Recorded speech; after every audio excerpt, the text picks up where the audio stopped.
So hello everyone, welcome to Spiritist Group of New York, Spiritism at Noon.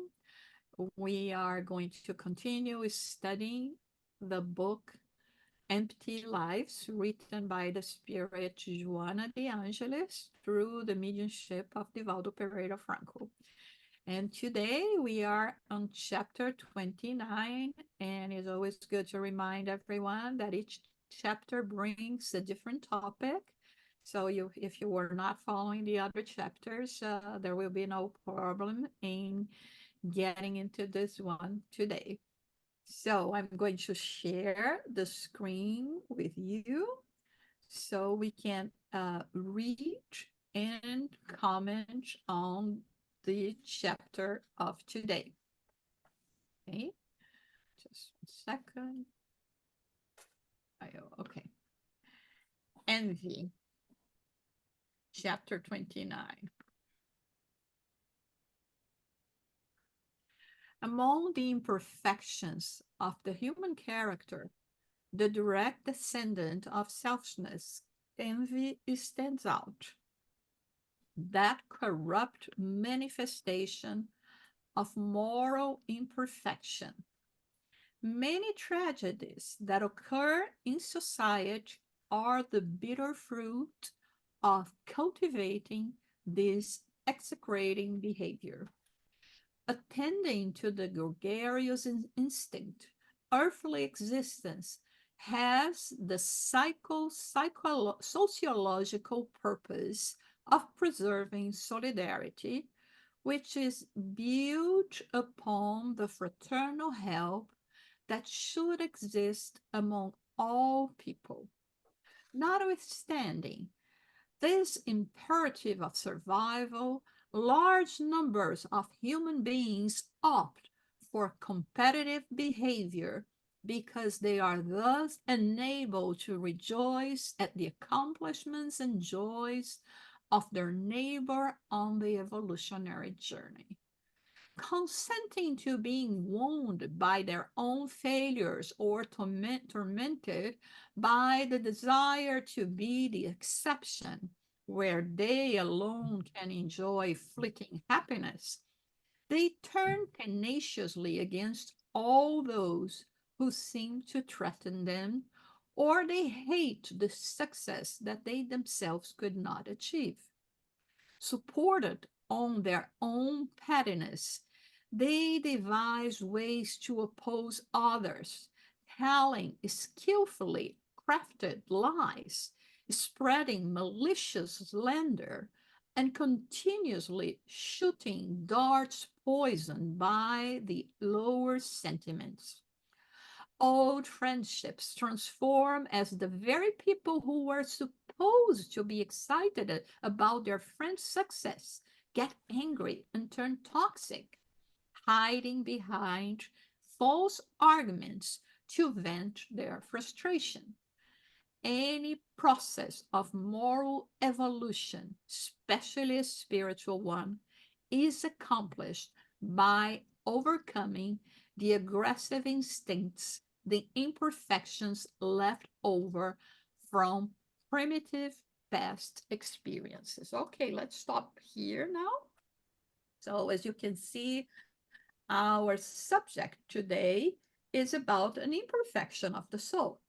And the imperfection, like she calls here, imperfection of the human character, right? Because it's very characteristic of humanity, especially in this planet, is envy. Like Joanna de Angelis explains, it is a byproduct of selfishness. Why? Because, when we are selfish, we want everything to ourselves. We don't want we don't want others to having more opportunities. We are the ones that want to have everything just happening to us. We believe that we should be entitled to have everything, right? And here is when she talks about how damaging this envy can be. And you see, we uh, I think that she go as far as saying that the more people relate with you, with us, we have relationships, closer relationships with people. The more we open up ourselves, the more they know about details of our lives. They may be having more motive to feel envious, because when we just focus on the accomplishment once it's here, but we never focus or remember conveniently that much what the person had to do to get there. Even sometimes as close friends, we follow the struggle, the hurdles our friends, our efforts our friends are putting in order to succeed in one thing or the other. But once it's there and everyone is praising, this uh, endeavor that our friend was capable of achieving, we will forget about all the effort. But overall, not only being friend or close relationships, but everyone has this kind of tendency of looking at people and just thinking that they have it all, or they have all the opportunities, because also we are just focusing on one thing. So if you have a nice hair, oh my God, you have the best hair possible, and I envy your hair or whatever. But you don't see the other flaws, or you don't see that maybe you don't have that beautiful hair, but you have a beautiful skin. We have this tendency of wanting everything from others and not valuing enough what we do have. And this is when it is very damaging, because, since I'm talking about hair, let's say, how much the fashion changes in terms of hair. So it's short, it's long, it's straight, it's curly. And so if our friend, let's say like Sonia here, that has a beautiful curly hair, and I envy that, I can go to her and say, you know what, your hair is not in fashion now. It's everyone is just wearing straight, because I want to hurt her in something that is actually something that I would like to have for myself. So I can't have the way she has it. And I just go and hurt. And this is something that unfortunately we keep on doing without paying that much attention, in petty things, in small things, in other, Thank you. big accomplishments as well. So we have this tendency, unfortunately, of not valuing that much what we have, and then we go with all our energy in just desiring something else and never being happy with things. But as she says here, if we are talking about moral evolution,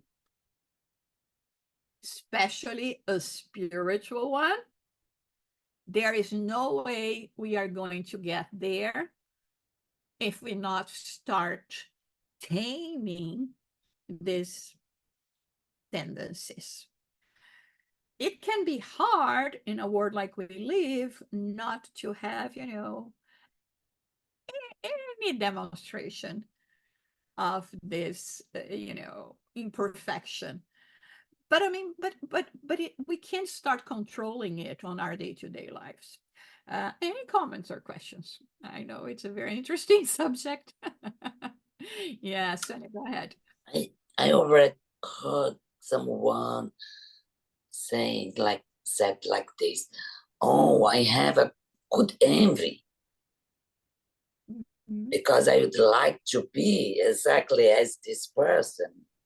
And my question is, this is true? Then, because for me, envy per se, it's, as she described, as selfish. And someone could be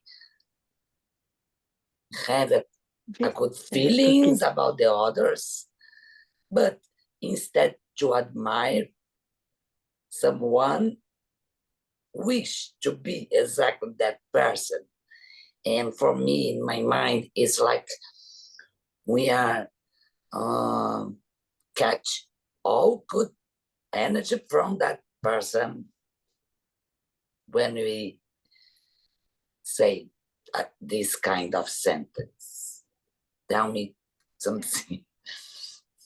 You see, Son, it's a very good point that you brought, and I think a very deep one, in fact, because of course, when we analyze that superficially, we will say, come on, uh, either you have it or you don't. But I think it is a process.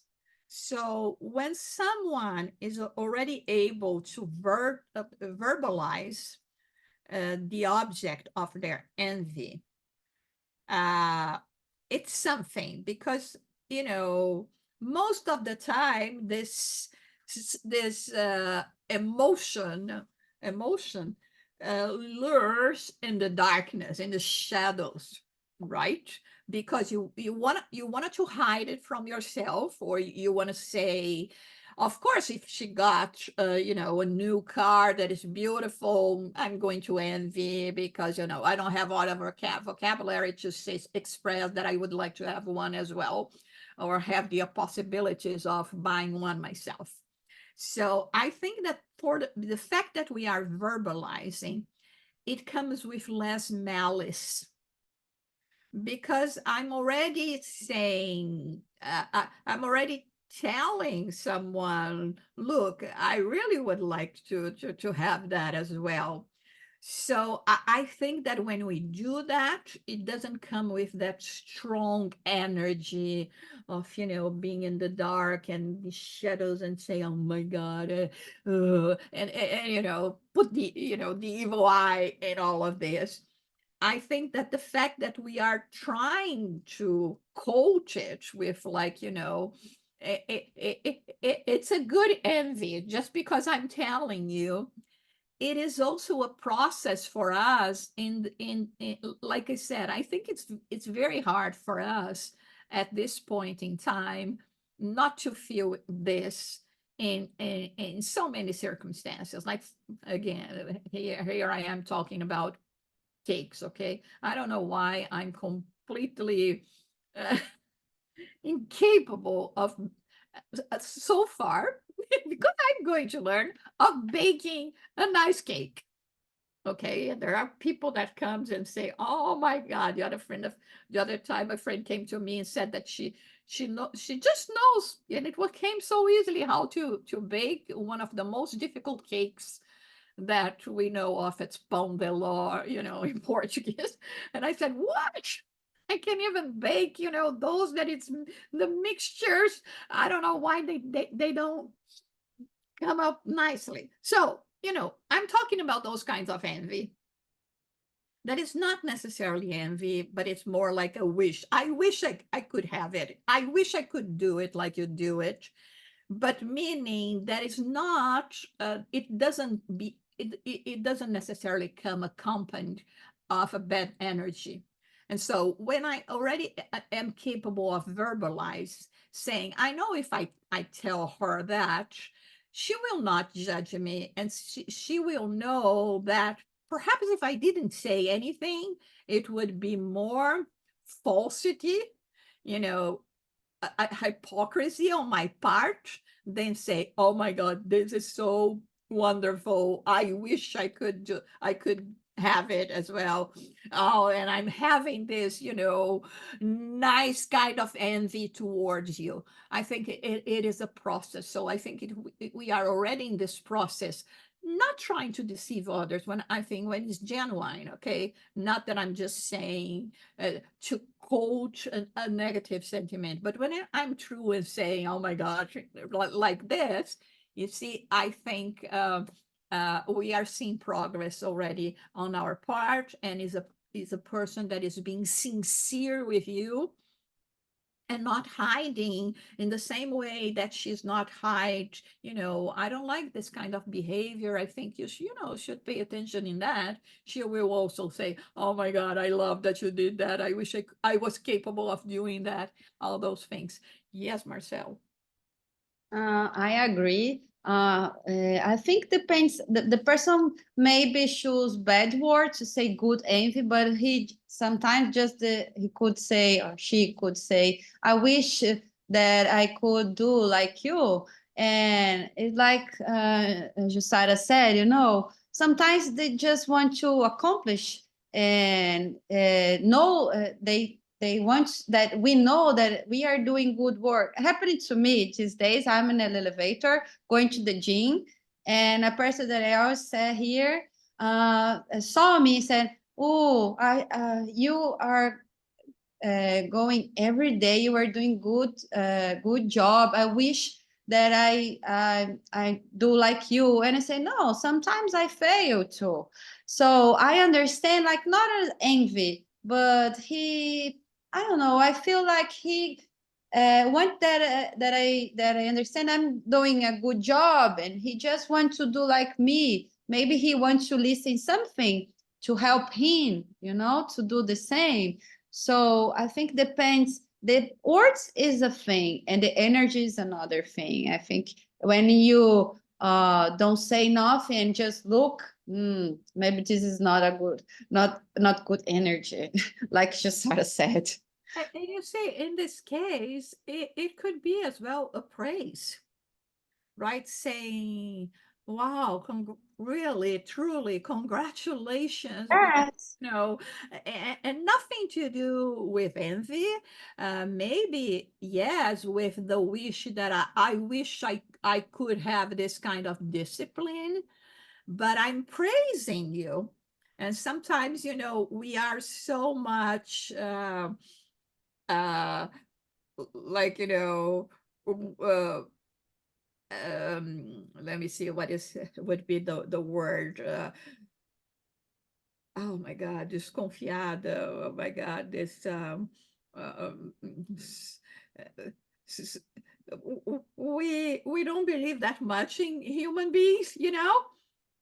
And so our first reaction is say, oh no, was a comment of someone that is envious, when in fact they are praising you, even because they know how hard it is, because we are always ready to throw, the stones at any comment that people will make. And I think here, with everything that we said, and thank you, Sonia, for bringing this wonderful comment, because it is something that is, is kind of part of our vocabulary already. And sometimes we just use it, like you said, Marceli, we could use a synonym, a different word, but it's like, already a validation. I can use the word envy as long as I say that, is the not damaging envy,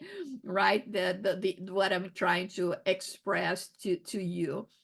And the thing is, things we are talking here, Joanna de Angelis is, I mean, in her wisdom, she knows that all of that is a process. So now, in this book that she's talking to us about empty lives, and so many topics that we talked about, and things that are so important. I think it's very good that she brings this kind of, this imperfection that we have is still within us, and be able to face it.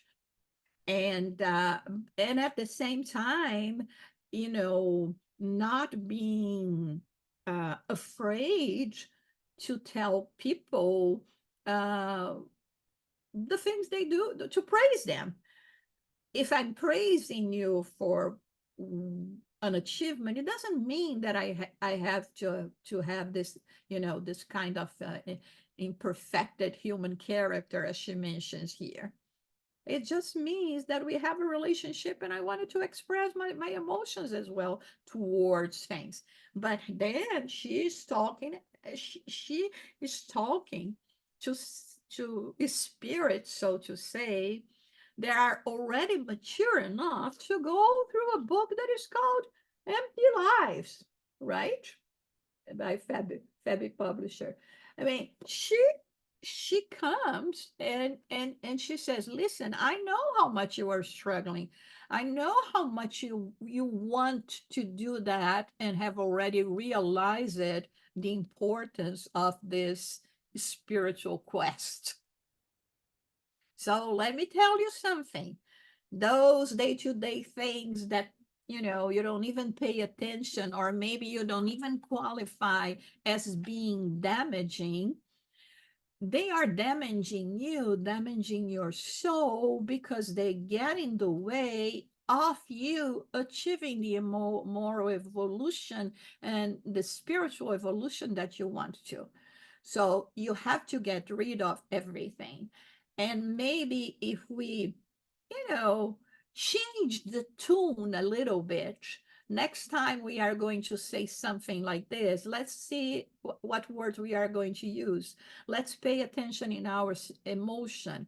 Is an emotion that, yes, I would love to have that, but I can't. And I have other things, or I know how hard those people work it for it. And, I'm going to have the chance. I remember that when I was young, and I mean, it's still something that happens, but still very young. I had a way of seeing things that people could call, among other things, could say that I was a weird person. Odd.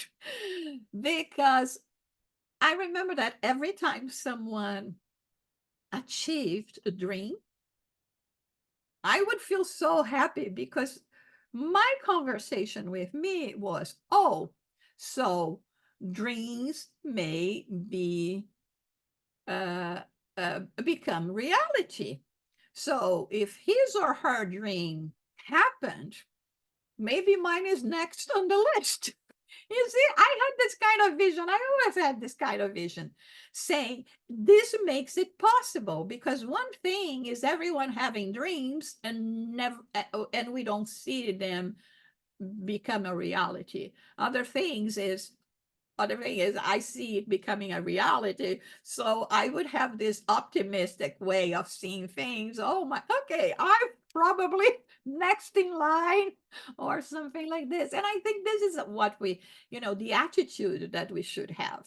Let's read a little more. Envy, however, manages to disguise itself and skillfully meddle in social and human behavior, manifesting itself through deceitful, apparently innocent expressions when it does not unexpectedly explode into viral combat.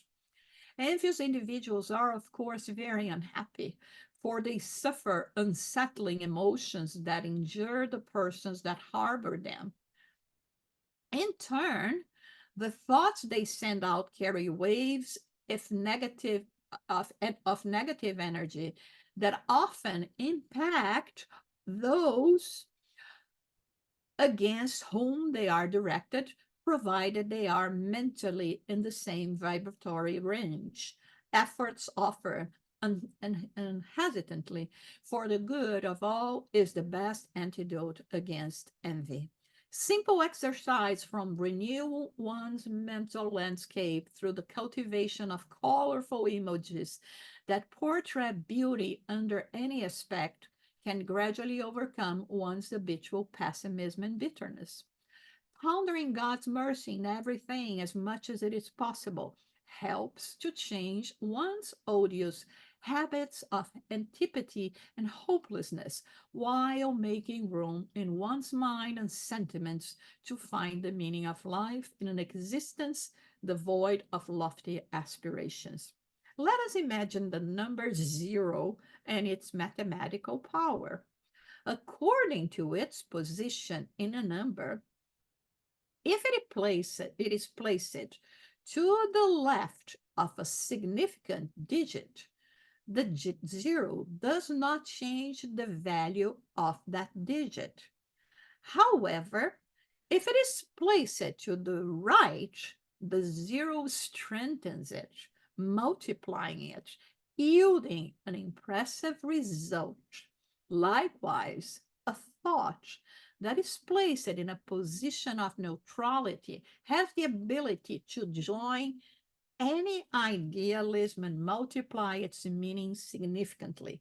Great achievements in the world are the result of the effort and tenacity of those who believed in the possibility of success and fought with immense sacrifice to reach their goal.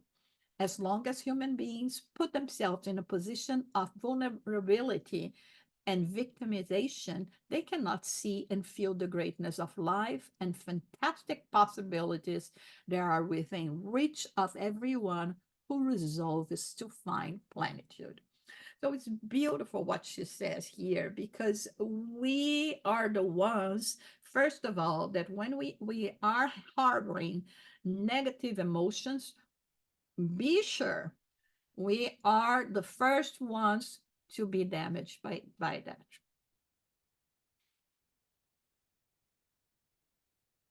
And so this should be reason number one for us to be thinking about a spiritual cleansing. We love, any kind of cleansing for the body, for everything. But we are talking here about cleansing the spirit. And then she says that this simple exercises, like you were saying before, think about how you are going to verbalize it. Think that you feel already comfortable enough to see, you know what? I envy you. I wish I could go, but it doesn't mean that because I envy you, I'm sending you a negative energy or not being happy for you that you are having something that, I wish I could be doing as well. Well, for once, we all, I guess, would like to be constantly doing nothing with all the money in the world, no worries whatsoever, wonderful children, all succeeded in life, right? We would be thinking about health all the time. But I mean, we know that it's part of the struggle, it's part of growing old. And I just love the way that she uses example with the zero, you know, zero is nothing. And she's telling, I mean, in my way of interpreting this thing here is many of us, we see ourselves as a zero. Like, I'm nothing. I'm no one. I have no value. But this is just so because or depending on where we place ourselves. A one that seems to be a big thing already. What is a one with a zero next to it becoming a 10? Just a tiny portion of the 10. So, and I think this is a beautiful way of saying, do not see the value that you have. Do not think that your prayers, your thoughts of hope, of changing the energy, the negativity that exists in the world means nothing. And we all know well how people ourselves, we like many zeros on our right? So we have the one, and then it comes a zero, another zero, another zero, another zero, another zero, and so on. And it becomes huge because of how the zeros place it themselves. And this can be for good, and this can be for bad. I can add value to damaging negative things, or I can add value to good things. Unless we decided to remain neutral, we will be doing one of those steps. We will be taking one of those steps. Any comment or question? I didn't understand this sentence, Jussara, that she's talking about neutrality. What she's trying to say? Likewise, a thought that is placed in a position of neutrality has the ability to join any idealism. What she's trying to say? I didn't understand. Because she's making a comparison with the zero. A zero is neutral. So this position of neutrality that each one represents, combine it with another ingredient, becomes something. Okay. It's like H2O, right? Hydrogen is one thing, oxygen is one thing in themselves. If I combine it, it becomes water. Right here, the zero is neutral or may seem neutral, but it depends on the position we place ourselves. So like she says here, from this position of being a zero, of neutral, I have the ability to join idealism and multiply it insignificantly. So that's like join with idealism, this multiplying these good things. Yeah, the neutrality here means is not that you're not going to take a position, right? The neutrality here, figuratively speaking, represents the zero. Okay, so 0, 0. Okay, but depends where I place the 0. I can place the 0 before 1, so I'm not adding anything. I'm not contributing to anything, and not contributing mean damaging. Okay. Okay, and this is it. It's not that it's not in terms of it is and not is. It's just the mathematical way of explaining that. She calls it neutrality because you of course becomes non-neutral at the moment you place yourself before or after the number.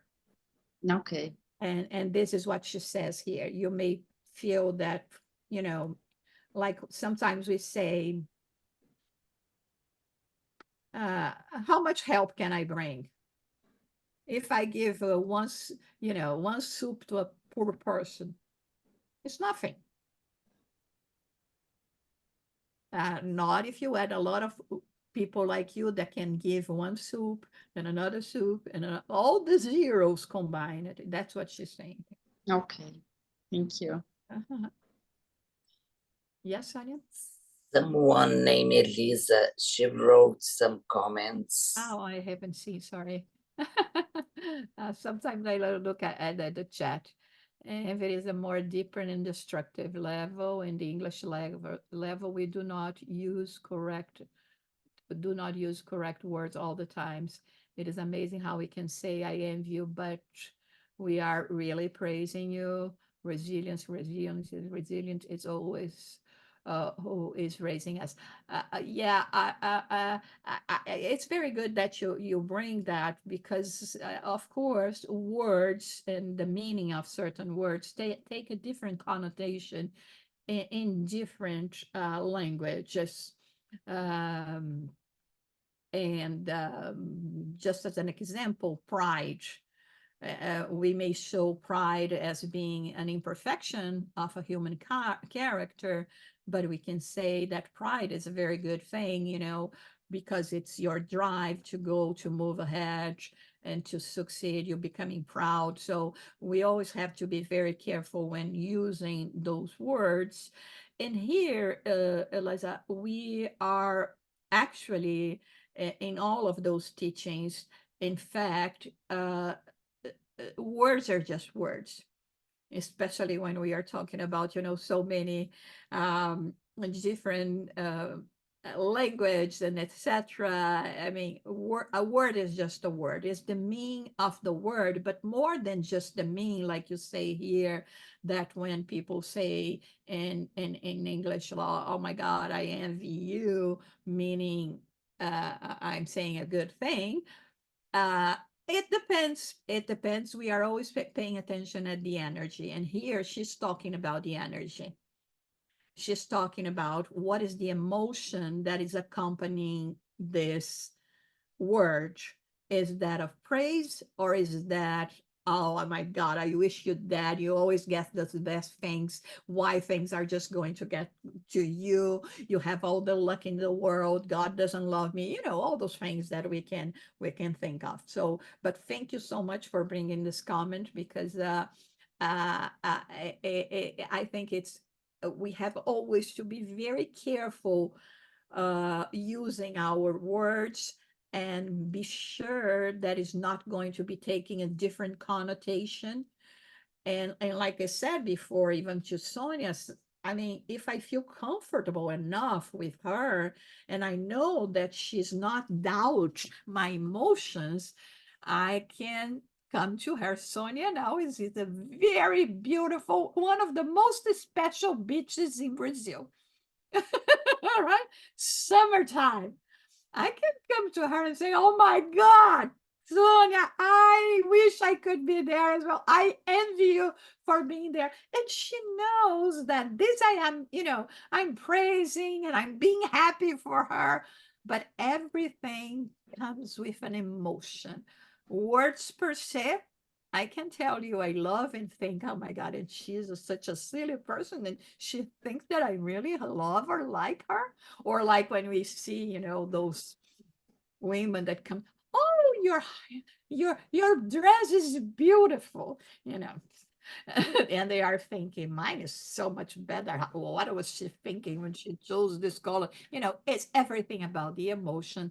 But again, thank you so much for uh, bringing this to light, because we have to be sure that people that are going to be watching this, recording later, also will not have or just understand this the connotation of negativity, but like I said, positivity as well. Go ahead, Sonia. Now I revealed Yes. your secret. Yes, I believe it's part of the human to wish to be a better person, Mhm. then to have others as an example what I want to be. Mhm. I, I believe it's something positive in this way.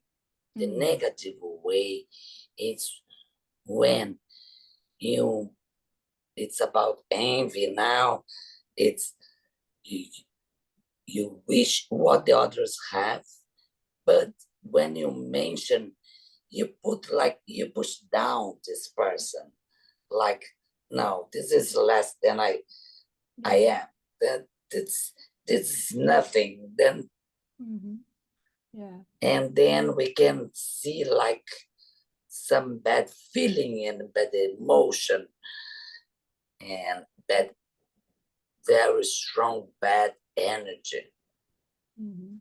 we Yeah. can feel when you face someone with this kind of behavior. Yeah, this is why I said I'll give the word to Sonia, Eliza.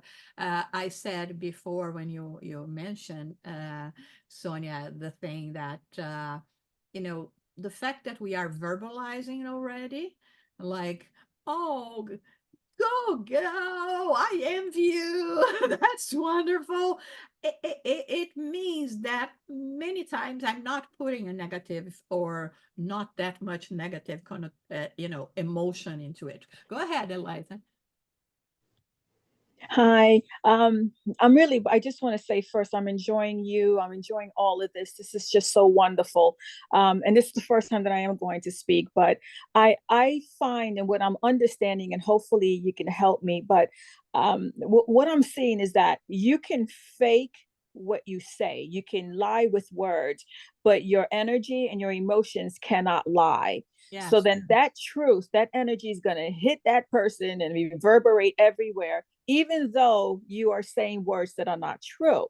So, from what I'm reading, it's like it's amazing to me that I know that we work hard, like how Sonia was saying, that we innately want to be good people and everything. And then I think about the challenges as a child, and maybe not being raised in right ways and hearing negative things and negative words. And then how do we stop getting people to put themselves in that position of vulnerability and victimization? And then how do we change these words? And that's kind of what I'm picking up. I don't know if I'm getting this right, ladies. So help me You here. are. You are very good, Eliza. You're getting it all. And I mean, while you were saying that, uh, what came to my mind was, was Jesus. Remember when there is a passage in the New Testament when they're talking, it ends about adultery and etc. And he says as much as saying, it's not that just your actions. If you as so much say raka to your brothers, you are also in sin of thought. And so it's action and thoughts as well. So thoughts, they feed on our energy. So I'm sure we all went to this situation. I hope we were not the ones doing it, where we go to a place and or to someone that the person has something that you really envy, uh, or that you're really thinking bad. Oh my God, this person looks ridiculous today, and you go and say with a smile, "Oh, girl, you look so nice." And I mean, there is not a drop of truth in your words, and it can have a lot of negative energy if this comes from a bad place. I'm just saying that, but thinking that she's ridiculous and I'm having so many hidden thoughts. So it's everything about words. We're the ones that gave significance to the word love and hate. It could be the other way around. But like you said, once I'm small and I learn certain words and certain behaviors, they teach you, this is a bottle of water. And then for me, it will never going to be pasta. It's always going to be have those kind of silly examples. It's always going to be a bottle of water. But I mean, why? Because I gave the name to that, and we go passing on from generation to generation. We developed language, which is of course a wonderful way for us to communicate, but we have to remember we communicate much more through emotions. It's like, when you go to someone's home or you receive a hug from someone, you say, oh my God, I know I like hugs, I like human contact, but when you hug me, it's like, I feel better than taking a bath, or uh you know, it's like, oh my God, it's so wonderful because it's not just the hug. It's not just the physical automatic response. Everyone is hugging. I'm hugging as well, but it's someone that took the time to, when hugging you, really send you something because this person has. Some people do not.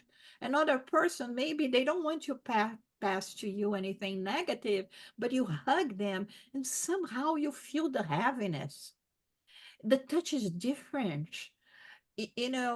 So we are talking about the energy field of so many things. So here is not the word, like you said, but it's the connotation. But on the other hand, it is the word that we have in the dictionary that defines that. And it is great. It is great, Eliza, because it is a process. It is a process of evolvement that we are getting those negative words and giving new meaning to them. Because now when I say, oh my, I envy you, the envy in future generations will no longer mean what we had in older generations, in previous generations. You see, Right. go ahead, Marcelle. We are talking about energy, and she said here that these bad energies come and will impact the person. I don't understand how could we protect ourselves. She said effort offered unhesitatingly for the good of all is the best antidote against envy. Here in the above. What she's talking, how can I protect then bad energy that some person is offering to me, even she didn't know that she's Which paragraph is that from the last we heard? I would say em português, esse que tá aqui em cima, perto do home insert, in turn, the thoughts, e depois ela fala effort offered. Okay. Yes. Yes. Got it. And turn the thought they send out carry waves of negative energy that often impact those against whom they are directed, provided they are mentally in the same vibratory range. And then, Let's say that I am oil and you are vinegar. You can put me in the same flask as you are, we're not going to mix. Or maybe we can even mix a little bit if we shake too much, but as soon as we do any kind of motion, you are in your place and I am in my place. So is like polarities, you know? One repels the other. so the bad energy can't come if I'm in another vibration. Exactly. And this is the reason why she says here, you know, there are exercises for you to, you know, change thing. If I'm looking at the world only like, you know, negativity and shadowy and like, you know, a very rainy day, although, you know, rain is very important for us and our survival, nothing against it, but we're just saying like, you know, I'll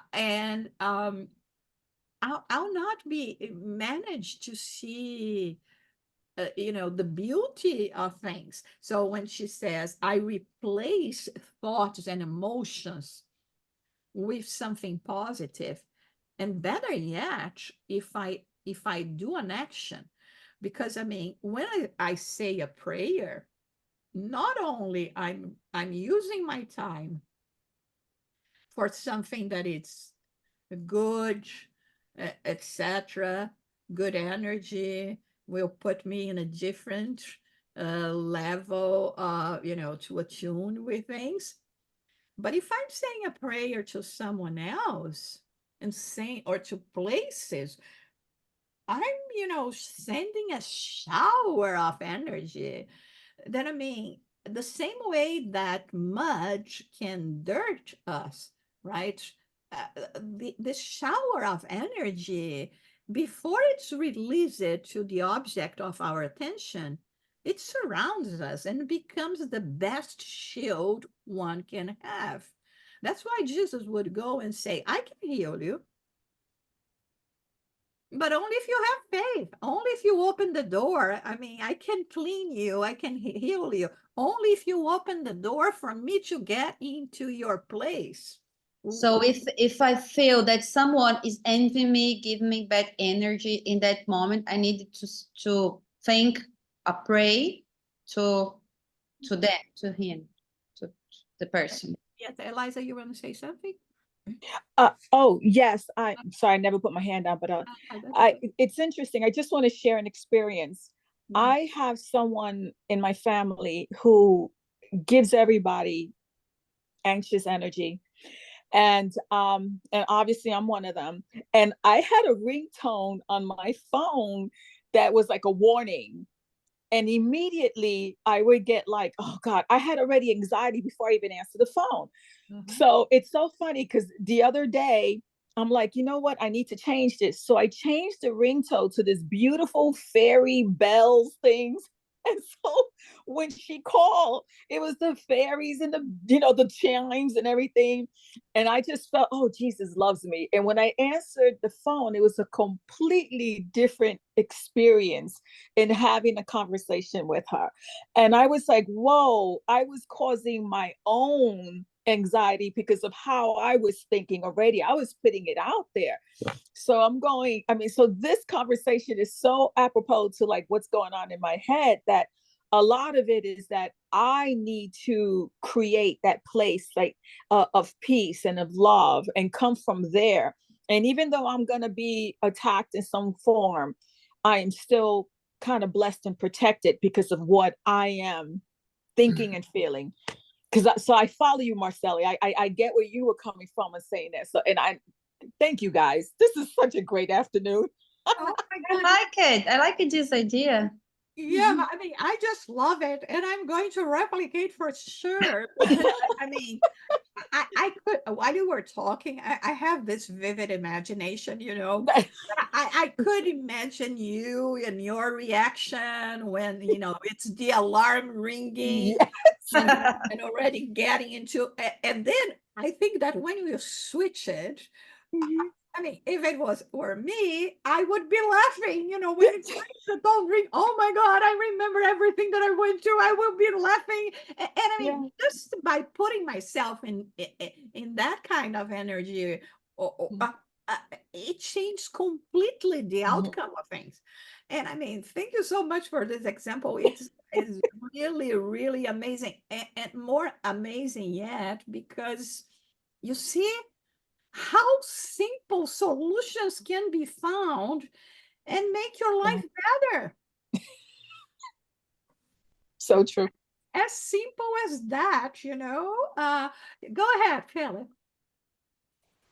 I thank you for the conversation because I did not understand the word envy to be negative. So I always thought if I envy something, it's because I like that thing and wish I had it for myself. And to think that someone is using that word because they want to take something from you it's a negative thought. And it's interesting and enlightening for me to understand that there's two ways to look at that word.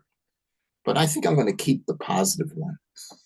Oh, do that. And you see, I'm so glad that you guys brought that because like I said, some words, they have different connotations in different languages.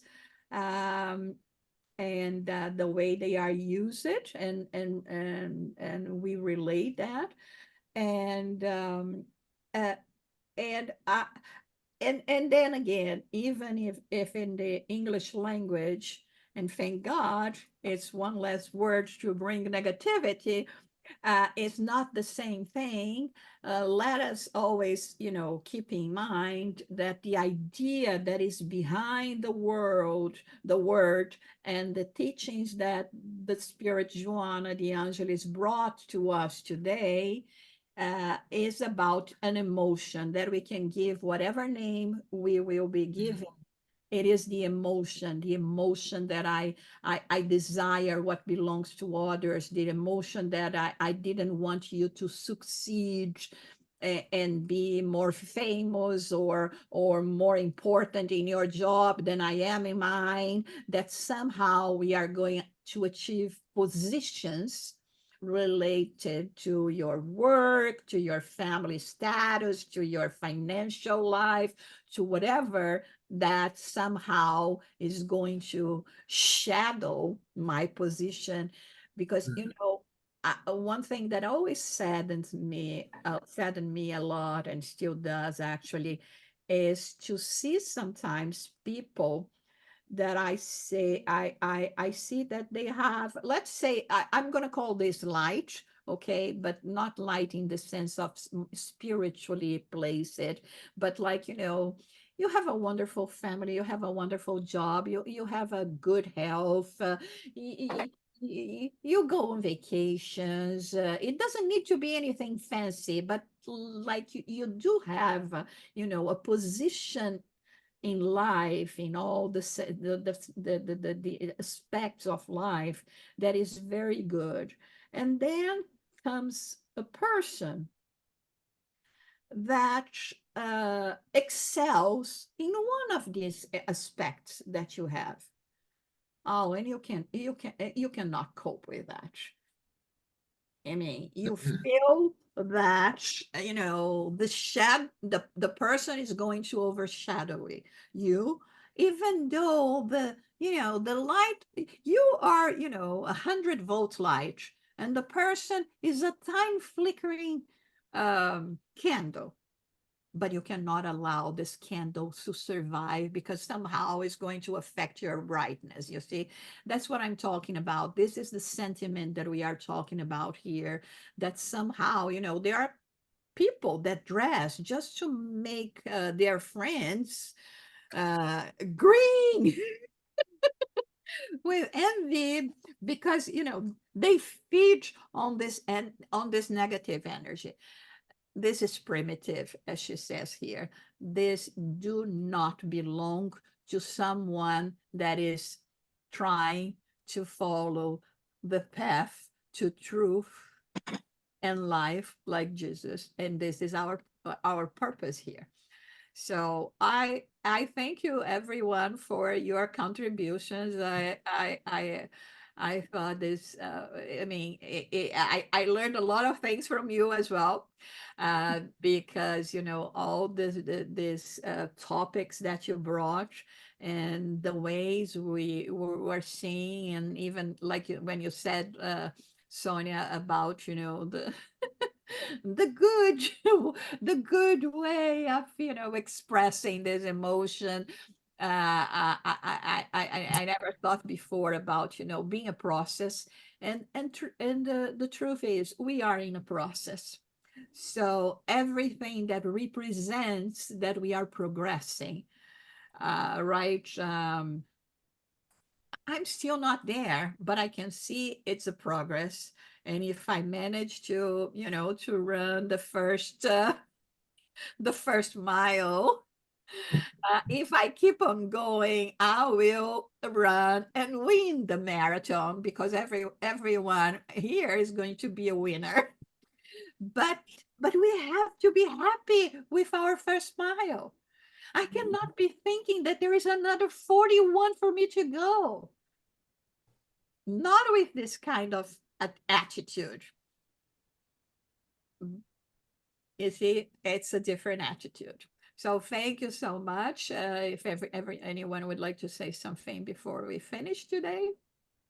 Yes, Sonia? My question is for Phil. Phil, there is any word better than envy we can use to express this kind of emotion or sentiments? Well, it's interesting you say that, because my first understanding of the word envy was one that was expressed when I was a teenager, and people would see somebody driving a Corvette. If you know what a Corvette, it was a Chevrolet that was a sports car. And they would say, I envy that guy. And what that meant was, I wish I had that car. And that's where I got the meaning from.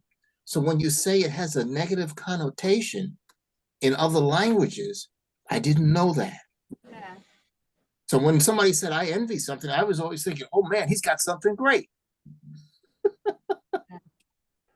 So it's, we can do anything. In English, there is another word we can use to change the meaning. I would wish I had it, but No. Yeah. She means in terms of the emotion. In terms of the In emotion. English, because my English is the limit, one limit. it's Search for us. language from how it's used and in the expressions we hear. Oh, but you guys made me so happy today, and so much more hopeful, you know, that our vocabulary is going to change completely, and it is only going to be filled with expressions of, positive expressions of praise, of go girl, go there, do it, I'm by your side. So I'm proud of you, because in other languages, when you say those two words, it can be very bad. If you are a prideful person, it can be very bad in our language, original language, Portuguese. And here, Okay. that was one thing that I learned in English, is like, it is not bad to be proud. Oh, Not bad. And now I'm learning it's not bad to have envy, because it's not about, the word again. And this word for us, it means something else. It just means, I want that too. yeah. Not necessarily incrementing that with that person Negative. deserve. I wish you break a leg. I wish you have, since we are talking about the Corvette, I wish you have an accident with your beautiful Corvette, and you'll be buried in it. This is what the word envy in Portuguese means. Ah. Mhm. Like, I wish this Corvette, drop that, you guy that could buy this, and I cannot. You see, this is the connotation. For this reason, Sonia said that when the person will say to you, they not say I envy you, they say I have good envy, because they in Portuguese we don't say I envy you. I have Envy, good it's envy. negative. Oh, I our think too that Okay. the envy is also part of the 7 deadly sins. Yeah. So when you it depends like where you're coming from, because definitely when I was growing up, Philip, it was the same thing. Oh, I envy that. And then it was like, I want that dress, I want those shoes, I want whatever it was. And then when I started getting this other type of education, then you realize, oh my goodness, it also means this. And it's powerful and it's horrible and it's this deadly sin. So yeah, I get it. Yeah. So I think that the language of the past is a language of negativity.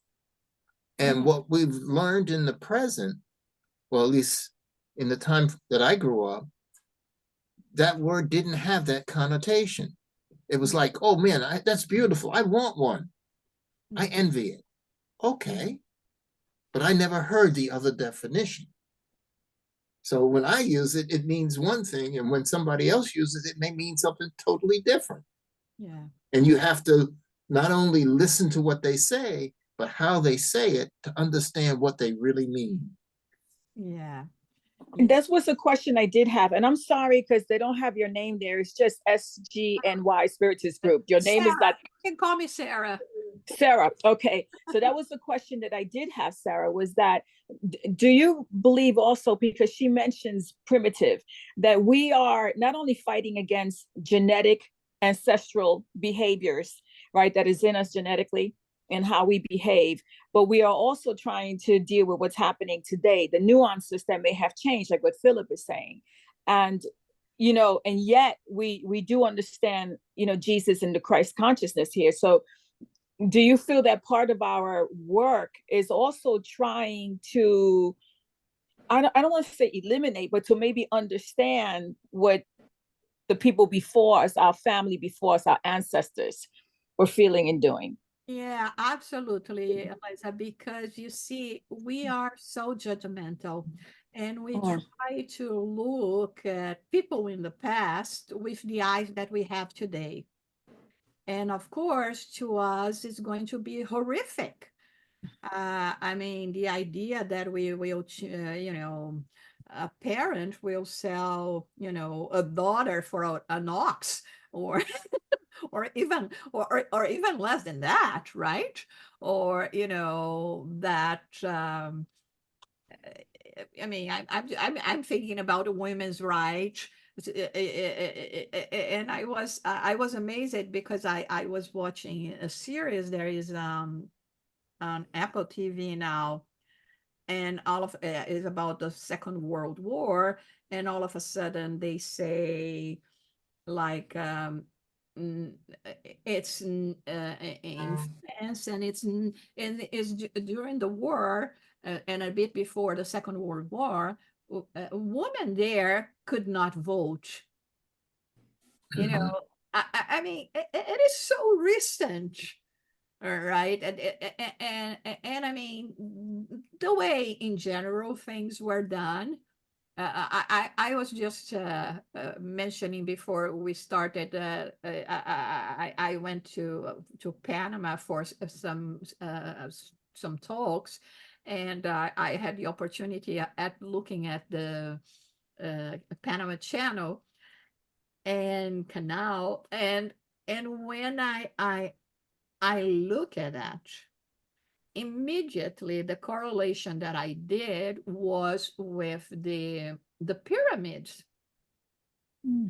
I said, what a difference it makes to do something in benefit of humanity, where you gather so many people, you give them job, you pay them, you respect the workers, versus and I mean, I love the pyramids, okay? I love the Egyptian culture, but that was a realization. And then you building something that apparently was basically for nothing, the Great Pyramid, right? It was a sacred place, okay? But I mean, you're using slaves, and you couldn't care less about the deaths that would be occurring, and how much and especially because they expanded now, and recently they opened an even bigger Panama Canal. So, and I said, and with the collaboration of 35 countries, and I was thinking, oh my God, look what we can do as humanity when we join forces, when we are respectful to each other. And I mean, it's so great when you think about it, and yeah, so I think it's so amazing, and I thank you again for all the the learning and reflections that we could have. So if a Brazilian comes to you and say, "I envy you," it's not the same envy that you have, okay? Unless they say a good envy, so it's the same thing. But now we know, and thank you, everyone. Uh, yes, you And want to. next week, the second part of this same lesson. Then. Yeah, we have a bit more to cover next week. Maybe we can, we can even focus more on there is on this aspect, and bring more examples, like the one that Eliza brought to us today. It can be a homework for us in terms of let's see Changing what. ringtones. Yeah, the ringing tone. What can make my life better? Oh, you will forever live in our minds, Eliza. And I'm going to spread that. So thank you, everyone. I'm going to stop.